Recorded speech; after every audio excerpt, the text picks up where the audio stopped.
All right, Click Invest community. I would say another week and another webinar, but it's been months since our last webinar, and we've been pretty crazy on our side. We launched in Florida, in Tampa, and in Orlando, and we're starting to crank down there.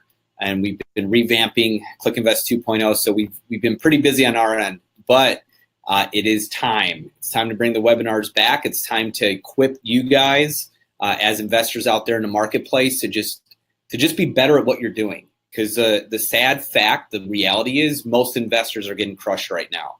And there's a small percentage that's getting better and better and better. But the vast majority are just tripping over themselves because of margin compression, which means, the profits are getting slimmer and slimmer, but then they don't have the right systems in place to actually execute. And, that's why we're bringing these webinars back with a vengeance. And with this first one, we're going to dive right into the construction piece. So how to deal with contractors, and really how a contractor can make or break your deal. Because I feel a lot of times investors get into the game and they don't realize that the contractor is your biggest partner, the biggest asset in the whole deal. You can get the best deal in the world, but if you screw your contractor, they're going to end up screwing you back and you're going to lose big time. So on today's webinar, we've got Joe Benjamin with JBF Real Property, Inc. Joe, thanks for being on, dude. Thanks, man. As always, pleasure. So Joe and I have known each other's, dude. I don't care how much coffee I have, I still can't speak right.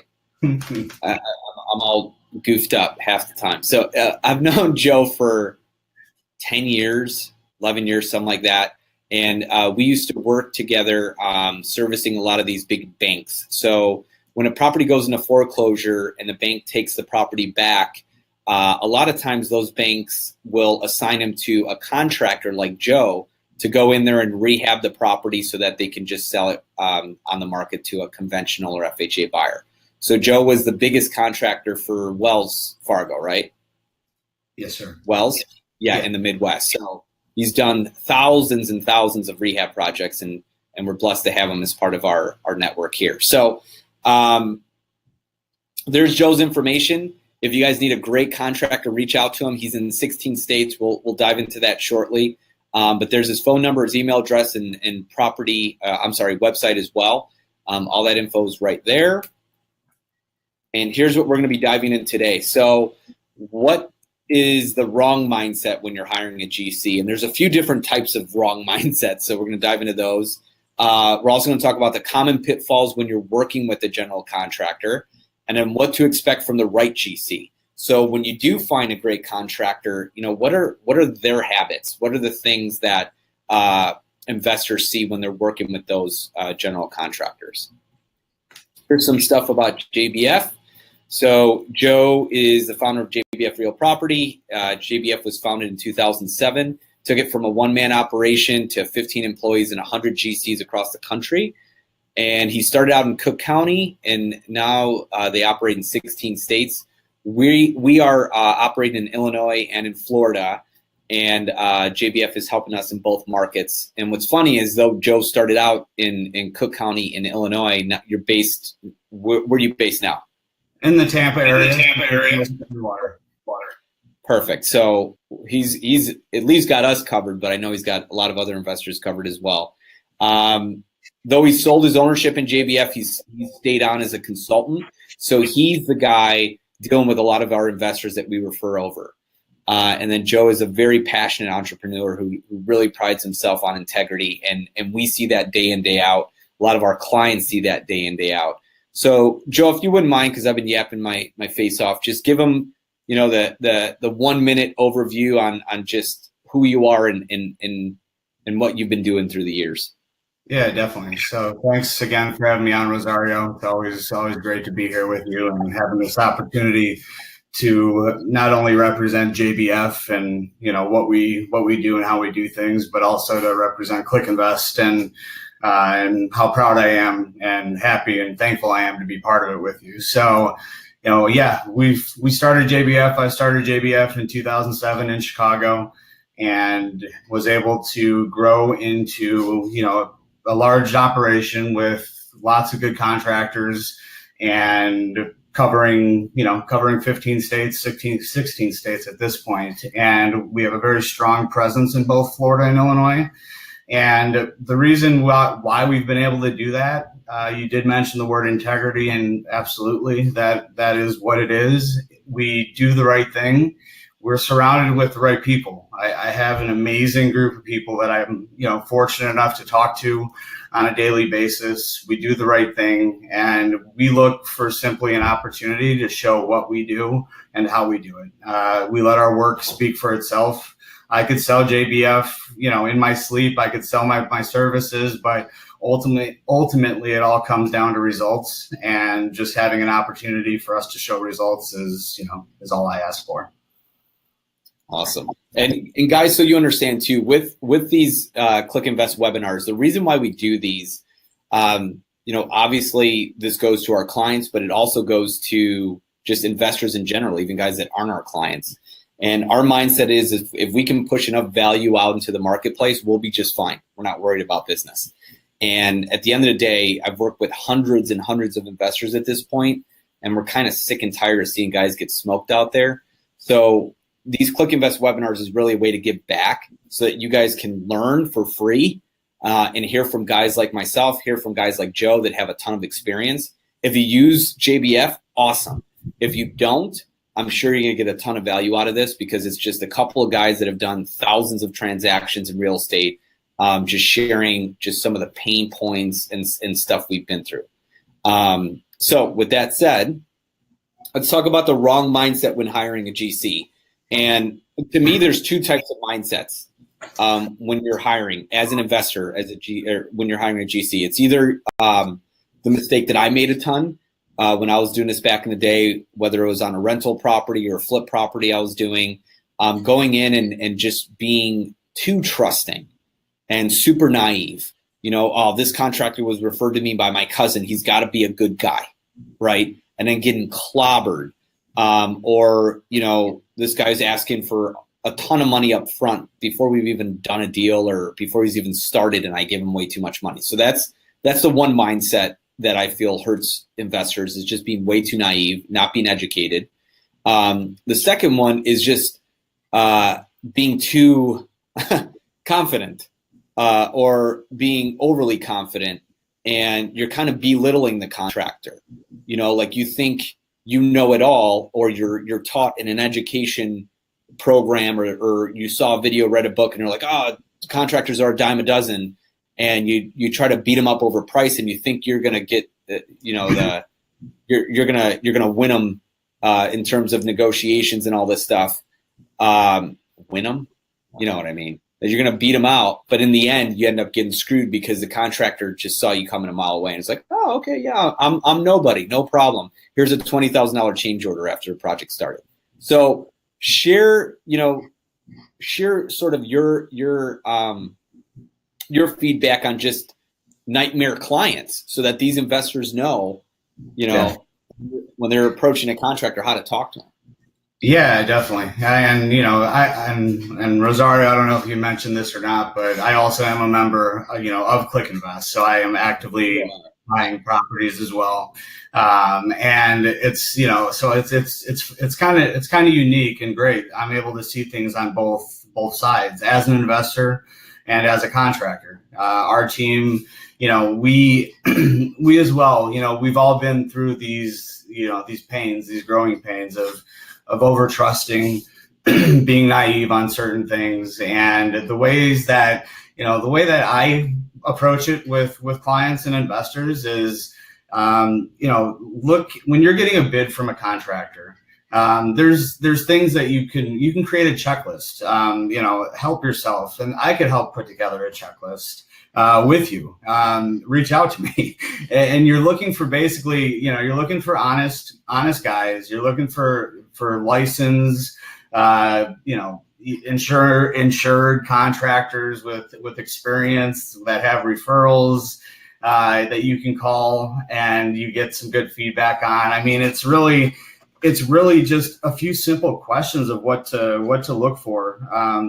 And you'll be able to know. I always say go with your gut, but you should be able to get a feeling on a contractor. And if you ask the right questions, and in our bid, when we submit a bid to you from JBF, we're detailed, we're specific, we're very to the point to where you should be able to understand. Even if you don't understand construction, you should be able to understand what we're trying to do. And if it's not that clear, you ask questions, we answer questions, and we don't give you any pushback, because we appreciate questions and we open our arms to questions, because then we're clear, and that way there's no miscommunication halfway through the project when you thought we were supposed to do something different than what we said we were going to do.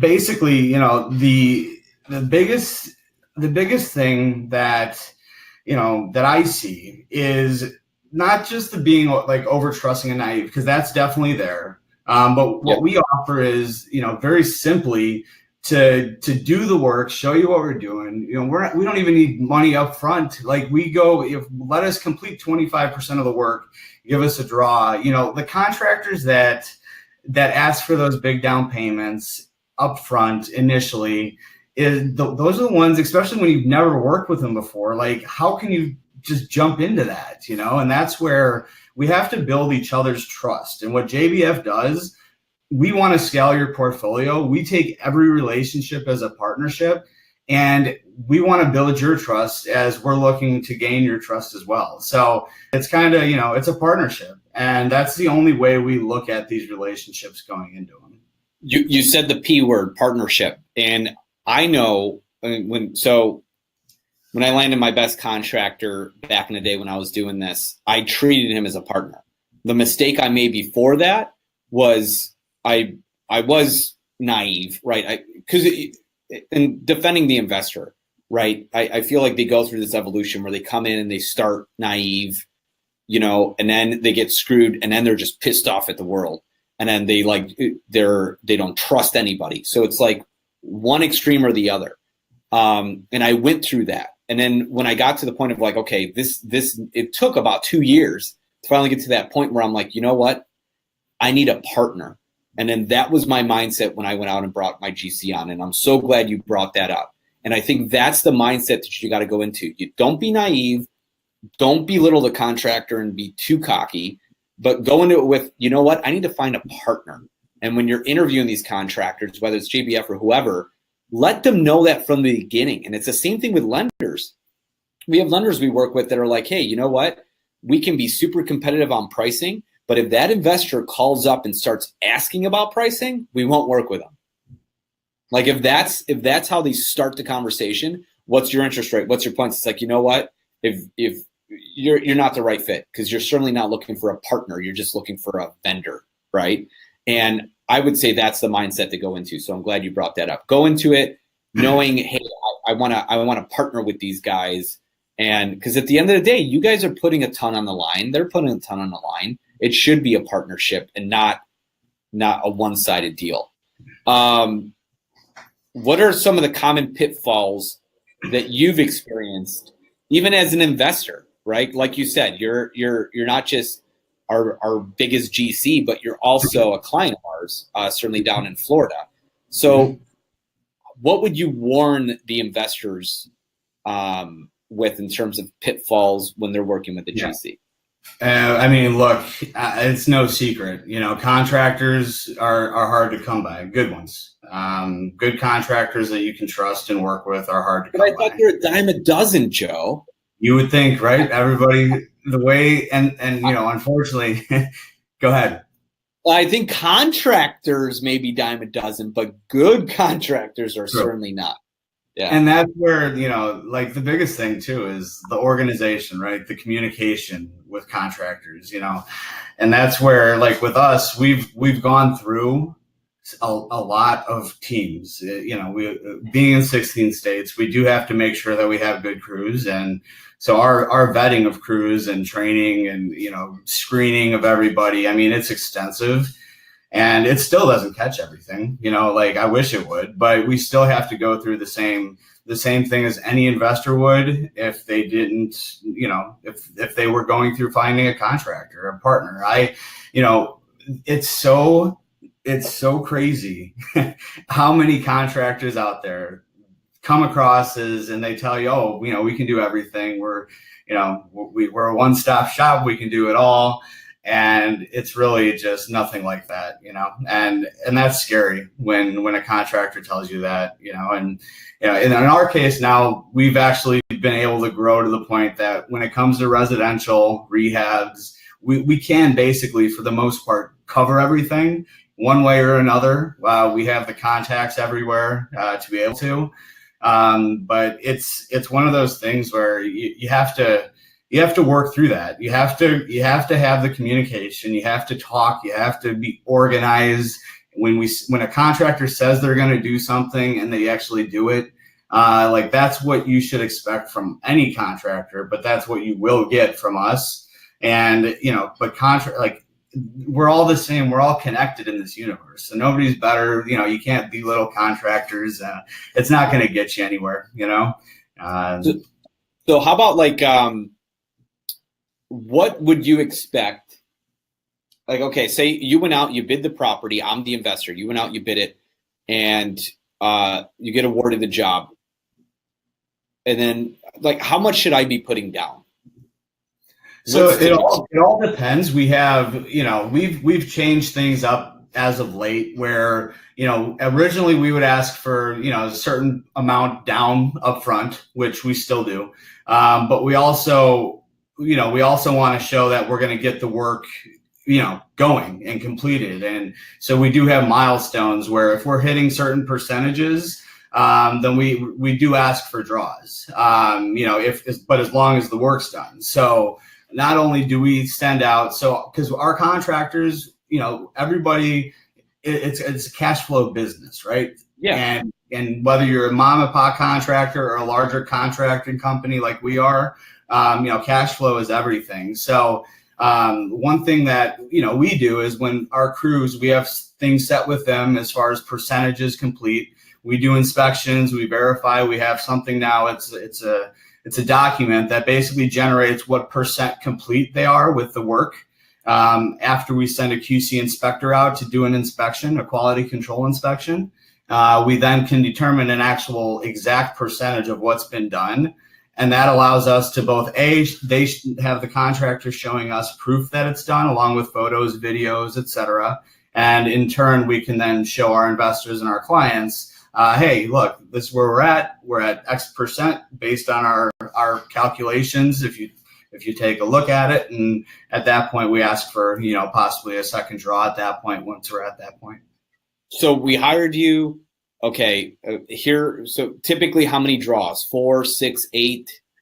It all depends on the project. And that's something when it comes to that side of things, since, I'm not necessarily handling that portion with JBF here. I'm more of the face up here talking to you and handling all the relationships when it comes to the finances. You're not the face, Joe. You're the beard.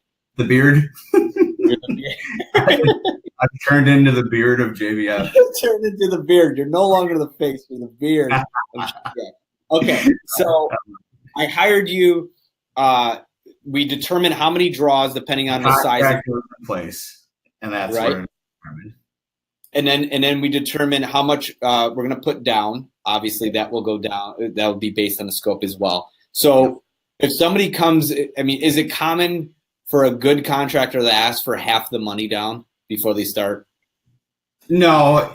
And I don't, I've seen it and we've gone through this now as of late too, and in Florida, when you get your specialties, so the specialties, when there's permits involved in everything, that actually is common practice. Okay. So your specialties, because they come in before everything. Okay. And they have to get everything roughed in for inspections, and they may not come back for months. Okay. Until the project is ready for them to come finish.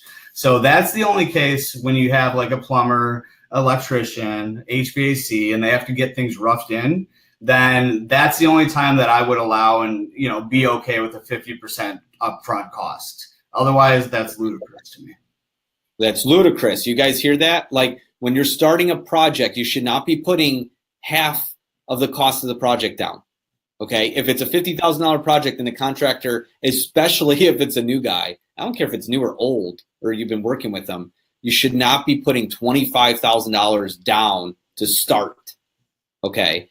All right. So that's, I mean, I see that a lot where they get screwed because they ran ahead of the contractor in terms of pay. Okay. Yeah. The other thing, what about permits? Yeah. So permits, basically guys are like, well, I don't want to, I'm just putting lipstick on a pig. I don't want to pull permits. Like, do you take the investor's lead on that? Yeah, no, I mean, we have to do certain things in order for, liability to protect our licenses, as well as, so we're GCs in multiple states, and usually within our network, we have all GCs within our network, which means that either A, we could have cruise pulling permits or JBF pulling permits, depending on the location. And, permits it's just a way of protecting yourself as an investor. By not pulling permits, then the risk is, you can go from a 30, 60-day rehab that you expect to do with it on the market at that 61st day. And if you don't pull permits and you try to sneak around and get a bunch done and you get caught by the county or the city, you're not going to be feeling good. Yep. Okay, so definitely, I mean, at least what we've seen, money, right? So common pitfalls, money. So you're putting way too much down. Permits, like knowing what you need to do. We have this happen all the time where an investor buys a deal and they're going to add a bedroom, they're going to add a bathroom, they're going to go do things, and they don't, when they're getting a bid from their contractor, the contractor doesn't include the price of drawings or permits or doesn't even bring any of that stuff up, right? And all of a sudden you've got a $10,000 change order after the fact. So, which leads into another common pitfall. When you're getting bids, okay, we've seen this happen, and certainly with JBF, where an investor goes out there and gets 2 or 3 bids from contractors, right? And maybe JBF, their bid comes in higher, but contractor A did include everything. How often does that happen? Where it's not apples to apples. So I would say is another huge common pitfall where, and we've had that happen, where investor gets bid from contractor A and they have half of the line items that JBF has or another contractor has. And they're like, oh, well, I'm going to take that one because it's the lower bid. Yeah. How often do you see that? No, it's all too often. And, it's unfortunate because, ultimately what ends up happening there is the investor loses. And that's the last thing that I want to see, whether I get the job or not. I just wanted it to be fair for everybody. So if you have an apples to apples bids, apples to apples to compare to, then, then at that point, then absolutely. Then what I like is actually to be able to negotiate and work the numbers to see if it works so we can get the opportunity still. But I understand at the same time, we're not going to get every job, but I'd like to, obviously. But apples to apples as an investor, like that's mandatory. You need to get apples to apples. And what JBF does actually is we send multiple contractors out there.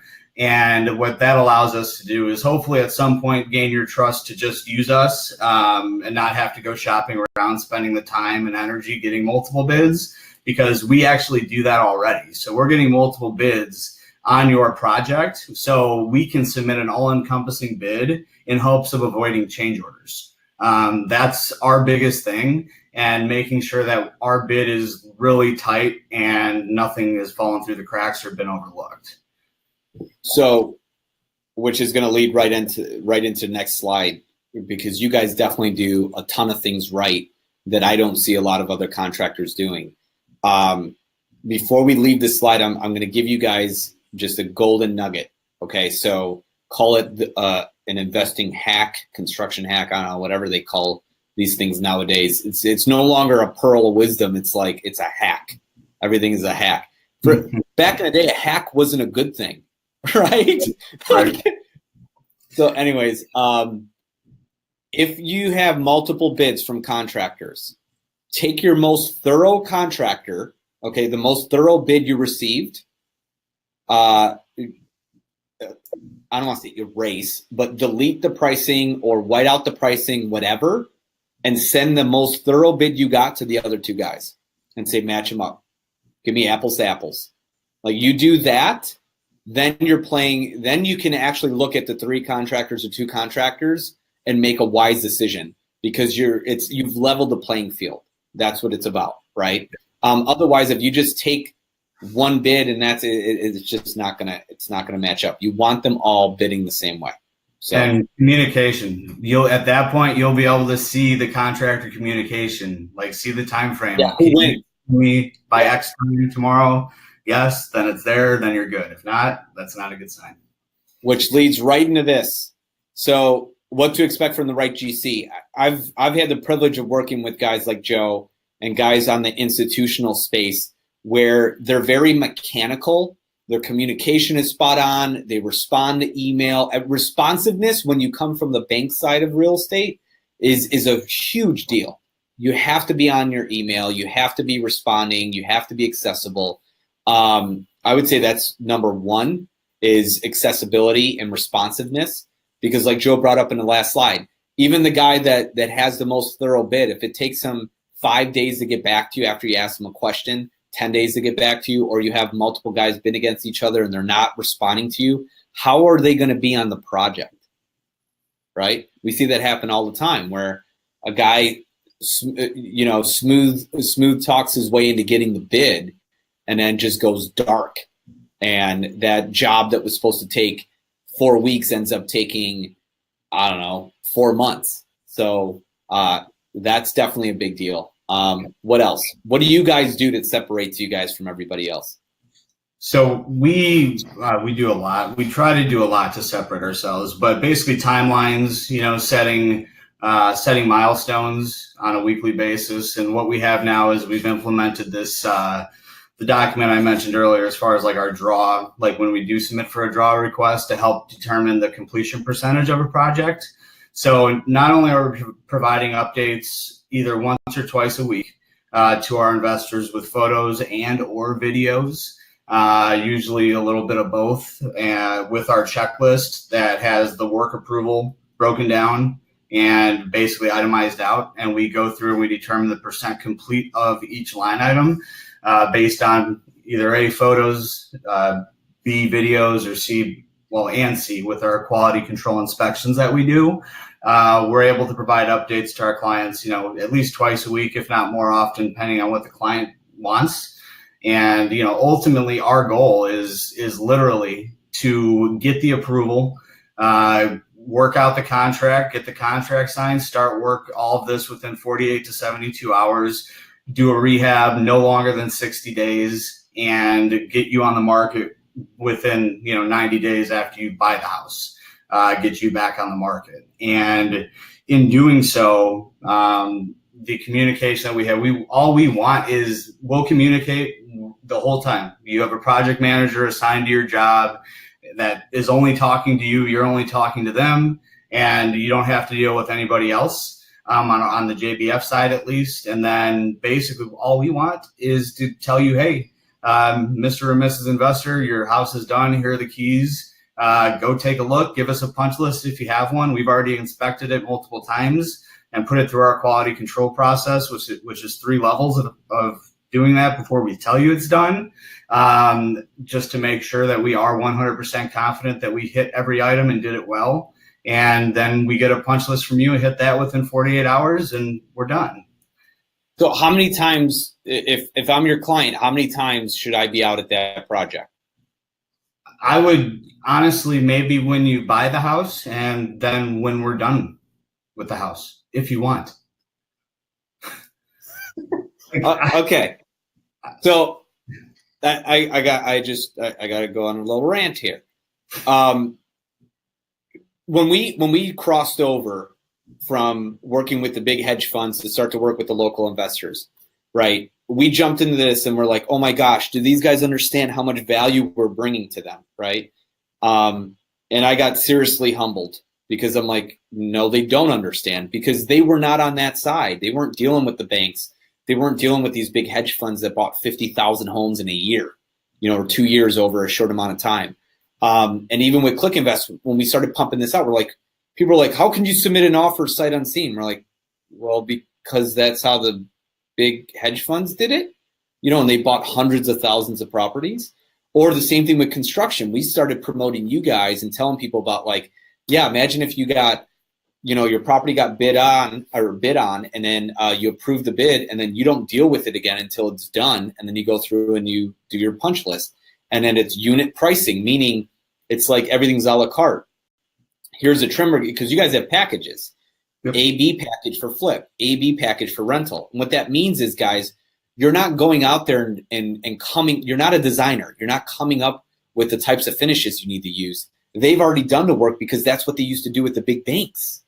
They literally, hey, you want to flip? Pick package A or B.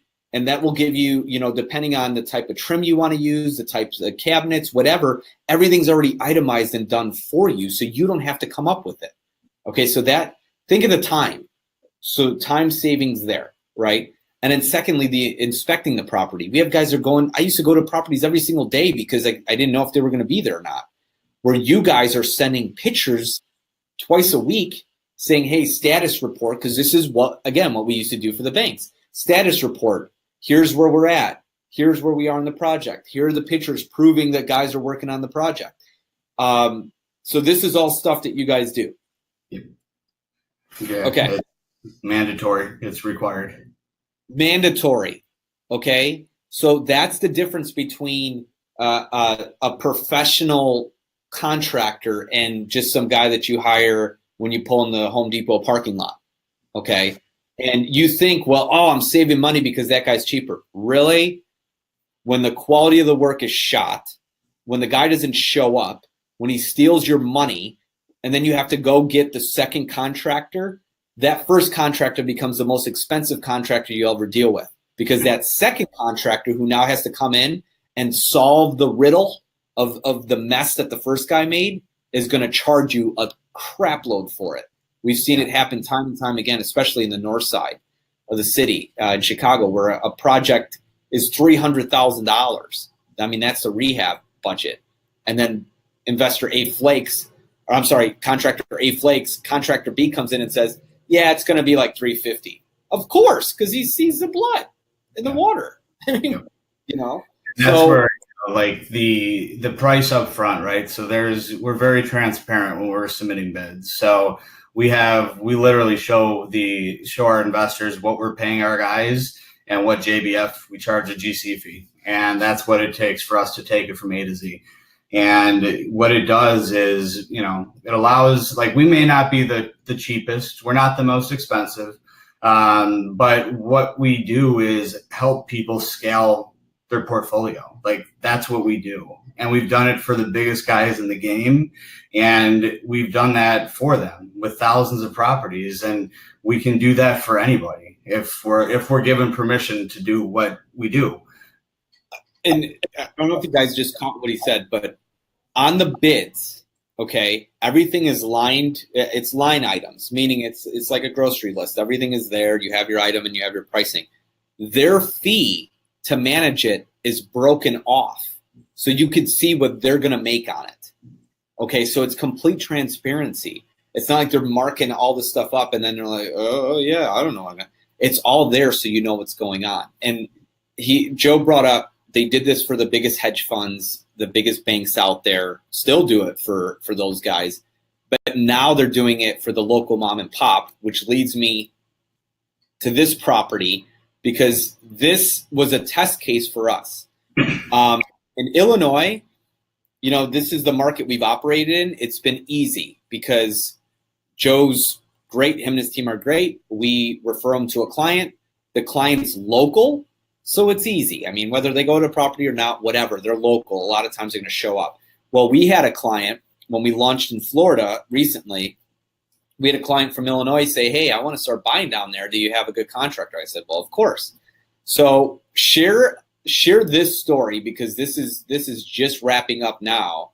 And you texted me about it this past weekend, and I was like, yes, because this was our first test case. So Yeah. just share a little bit. I could dive in on pricing when we get there, but it was the first one down here from a Chicago investor in Florida that, she was a very hands-on investor from what I understand in Chicago, where, she was out about always trying to get materials, find the deals, save money on this or that, bring it all to the property, deal with the contractor.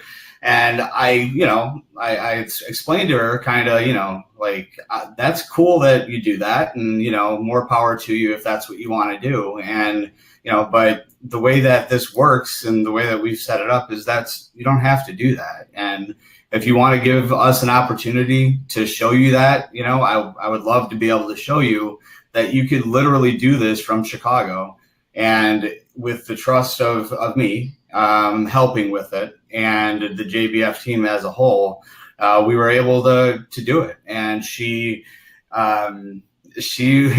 was amazing. It was quick, it was efficient. And, do you want me to share the time frame, Rosario? Yeah. So I'll share. So she bought it for $122,000. So I think it was 122 from what I remember. You guys can drop this in Redfin and figure it out for yourselves. What was the rehab? It was right around 26, 27. Okay. So 26,000, and then share time frame, timelines. Probably 30-day rehab. I think we were waiting on maybe granite or appliances, but I would say right at the 30-day mark. Okay. So she bought it March 18th. Today's June 10th, and she's closing, right? She put it on the market. What happened? Because I found out this past week. Yeah, so I think it was put on the market like 3 weeks. She's closed. It's closed? I think, yeah, because we've been done for at least a month, I would think, or 3 weeks. I told her that, Mary, I said, you're gonna get this thing sold immediately. And she was concerned. Some of the comps were 3.2s and it was only a 3.1. And I said, just watch, please just watch. Don't get stressed. And she didn't. And within, I think, 2 or 3 days, she had a full price cash offer and closed within 3 weeks of us finishing rehab. So I know this is all you guys care about is the numbers, right? So she bought it for 122, spent 26 in rehab, and then sold it for like 182, 183, something like that. So if you look at the gross profit was about 32K. Now, if you look at, throw expenses into there, 7%, let's just say, for the back end in terms of everything. So probably netted like 20K, somewhere around there. Okay, 18 to 20K. And you'd be like, that's not much. Time. She went out to the property once. She didn't even walk it before she bought it. She went out to the property after it was done. She flew down there and checked it out after it was done. So if you look at her return on investment, her return on cash, it was like 13.5% in 3 months. Okay. You look at an annualized return, it's 50%, whatever, right? But the point is the time invested, $20,000 net with zero, literally, one walking it once. That was it. Yep. JBF, you make me proud, Joe. That was, man, it was a huge gamble on our part too. I know you. I know what you're capable of. But the trust factor, the integrity piece, you guys shine. And that's where, the value that you bring to the marketplace is just priceless, because now she's going gangbusters and wants to buy more. Yeah. And we have a call tomorrow, I think it's tomorrow, with another client from Illinois. So, the second this gets out there, and you're starting another one in Punta Gorda. Yep, Punta Gorda. Punta Gorda, right? Yep. But, yeah. And the point is, now we're able to just open things up for our clients, and you did that. We couldn't do that without you. So, thank you. That was huge. And it was fun. It was awesome. It was an absolute pleasure. And it was exciting for me and us, we wanted to do this. We wanted to show, not only you guys and your clients, but like you guys can do this. Any of your clients, it is possible. Like we've managed remotely and we've done these across so many states for a long time. And why not you? Why not your investors? Why not you and I sitting here, like, in different states talking like this? Your investors can be doing this the same exact way, Love it. I got nothing else to say after that. I mean, that was awesome. Here's Joe's contact info. Joe, thanks for bringing it and just sharing what you guys do, some of the best practices. I'm confident you guys listening will get something, if not one nugget, several nuggets out of this. Again, even if you don't use ClickInvest or JBF, just make your business better. Implement some of the things we talked about. If you need JBF, there's his information right there. There's his cell number, email. I will help, even if I don't. And you can. There's plenty of investors with ClickInvest that can vouch for this. If I don't get the job, if JBF doesn't get the job, I'm still here. And please, I will help you however I can at any time. So please know that. Awesome. All right. Thank you, Joe. I appreciate you being on, dude. If you guys have any questions, again, there's Joe's info. If you want to reach out to me directly, reach out to me at rosario@clickinvest.com. That's ROSARIO @clickinvest.com. And we'll see you guys on the next one. Thanks again, dude.